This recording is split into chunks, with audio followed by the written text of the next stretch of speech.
क्या वीजा नहीं होगा, पासपोर्ट नहीं होगा तो तारा सिंह पाकिस्तान नहीं जाएगा?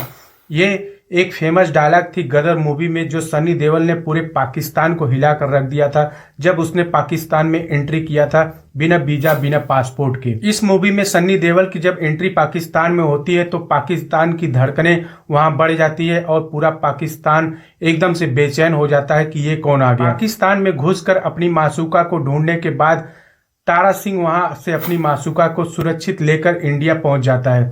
इस मूवी के ठीक विपरीत यूपी के अलीगढ़ का रहने वाला एक बादल बाबू, जो कि सरहदों को पार करते हुए तार के नीचे से पाकिस्तान पहुंच जाता है और वहां पे बिना वीजा बिना पासपोर्ट के वहां पहुंच तो जाता है लेकिन वापस लौट कर नहीं आता। इश्क जुनून जब हद से बढ़ जाए तब आशिक हंसते हंसते सूली पर चढ़ जाए।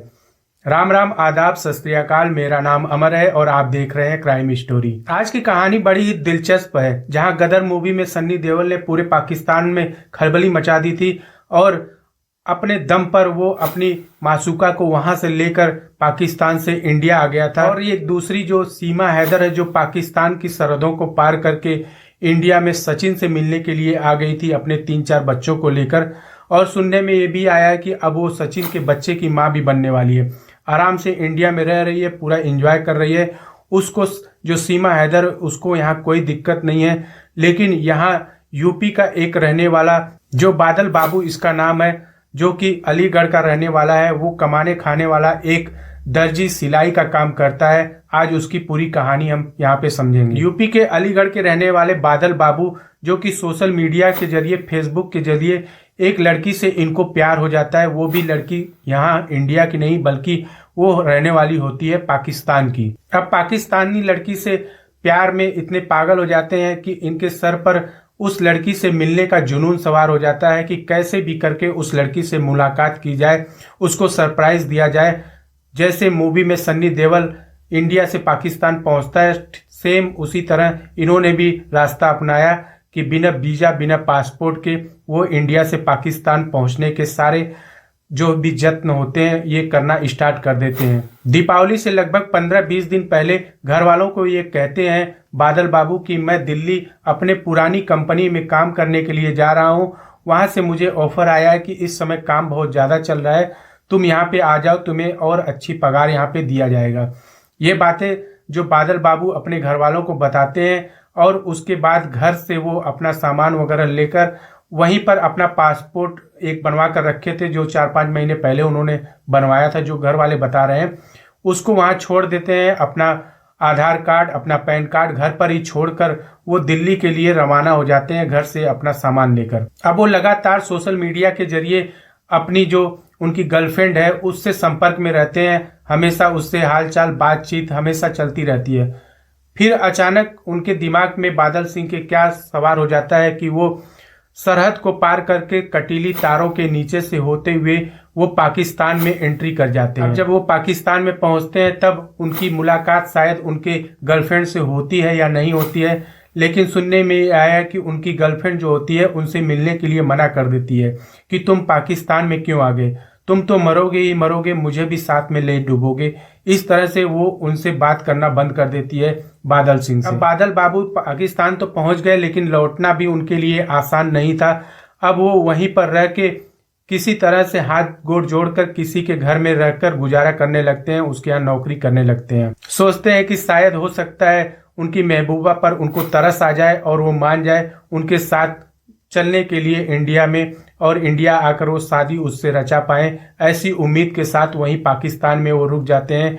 क्योंकि अलीगढ़ की भाषा थोड़ी अलग थी तो जो पाकिस्तान के कुछ लोग उनके संपर्क में जब आते थे उनकी भाषा सुनकर लोग हंसते रहते थे, उनका मजाक उड़ाते थे कि ये कौन सी भाषा बोल रहा है। पाकिस्तान का जो खुफिया होता है उसकी नज़र जब उस पर पड़ती है, उस लड़के पर, बादल बाबू पर, तब उसकी भाषा, उसकी आवाज़ को वो जानता है, सुनता है, तब समझ जाता है कि ये पाकिस्तान का नहीं कहीं बाहर कंट्री का ये लड़का है। इसकी सूचना वो जाकर पुलिस वालों को देते हैं और पुलिस वाले तब उस बादल को वहां पर पकड़ते हैं। लगभग 2-2.5 महीने तक बादल वहां पर पड़ा हुआ था, किसी तरीके से छुपकर, किसी तरीके से वहां पर अपनी जान बचाकर वहां पड़ा हुआ था। इस बीच बादल लगभग 2 बार घर वालों को वीडियो कॉल भी कर चुका था, जिसमें वीडियो कॉल में उसने घर वालों से जब बात किया तो घर वालों को बताया कि आप लोग चिंता मत करिए, मैं यहाँ पे दुबई में आ गया हूँ और सुरक्षित हूँ, यहाँ कोई दिक्कत नहीं है। अभी मैं आपसे बात इतना ही कर पाऊंगा, इसके बाद जब मैं फोन ले लूंगा तब मैं आपसे आगे बात कर पाऊंगा। इस तरह से घर वालों को ये बातें बताता है कि वो दुबई पहुंच गए। फिर बादल बाबू किसी का रिक्वेस्ट वगैरह कर कर हाथ पैर जोड़कर उसका मोबाइल कुछ दिन बाद लेते हैं और फिर अपने घर वालों को फोन करते हैं वीडियो कॉल पे। तब घर वालों को बताते हैं कि अब मैं कुछ दिन यहीं रुकूंगा, उसके बाद मैं आऊंगा और सारी यहाँ की कहानी जो भी है मैं यहाँ की बताऊंगा। लेकिन तब भी बादल जो है वो अपने घर वालों को नहीं बताता कि वो पाकिस्तान आ गया है। अब जब पाकिस्तान की पुलिस उसको पकड़ती है, तहकीकात शुरू होता है, तब इंडिया में जाके पता चलता है कि बादल जो है वो दुबई नहीं बल्कि पाकिस्तान सरहद पार अपनी महबूबा से मिलने के लिए पहुंच गया है। अब ये बातें जैसे उसके घर वाले सुनते हैं, एकदम से उनके घर में हड़कंप मच जाता है। उनके माँ बाप का खाना पीना एकदम से बंद हो जाता है और ये लोग चिंता में पड़ जाते हैं कि आखिर इतना सीधा साधा लड़का जो घर से बोलकर गया था कि मैं दिल्ली अपने पुराने कंपनी में कमाने के लिए जा रहा हूँ, वो सरहद पार पाकिस्तान कैसे चला गया। ये बातें सोच सोच कर उनको बहुत ही पीड़ा हो रही है, बहुत ही दर्द हो रहा है उनके माता पिता को। फिलहाल बादल जो है पुलिस कस्टडी में है, पाकिस्तान के कस्टडी में है और उसको जेल में डाल दिया गया है। वहां पे उसका बयान वगैरह लेकर कि वो कैसे सरहद पार किया है, इस तरह से अब वो अपने तरीके से उसमें जांच बैठा रहे हैं और उसके बाद आगे क्या होगा, वो छूटेगा नहीं छूटेगा। लगभग ये मान के चलिए कि बादल को 10 साल की सजा तो पाकिस्तान में वहां काटना ही पड़ेगा, उसके बाद ही वो शायद वापस इंडिया आ पाए। लेकिन ठीक उलट वहीं से पाकिस्तान से जो सीमा हैदर है वो इंडिया आती है सचिन से मिलने के लिए और यहीं की बनकर रह जाती है। अपने बच्चों के साथ वो पूरा परिवार यहाँ पे बसा लेती है और सोशल मीडिया वगैरह के जरिए वो काफी इनकम भी कर रही है, अच्छा खासा वो अपना परिवार चला रही है। सीमा हैदर और सचिन के साथ वो मिलकर अपने संबंधों को वो अच्छे तरीके से निभा रही है। इंडिया की सरकार ने उसके खिलाफ कोई एक्शन नहीं लिया, आराम से राजी खुशी ये लोग रह रहे हैं। लेकिन अपने प्यार को पाने के लिए बादल सिंह जो है पाकिस्तान पहुंच जाता है किसी तरीके से, लेकिन वहां वो गिरफ्तार हो जाता है और उसके आने की शायद अब कोई उम्मीद शायद बची हो। लेकिन शायद अब कोई चमत्कार ही हो सकता है जो कि बादल बाबू वहां से छूटकर अपने घर अपने वतन इंडिया आकर अपने परिवार वालों से मिल पाए।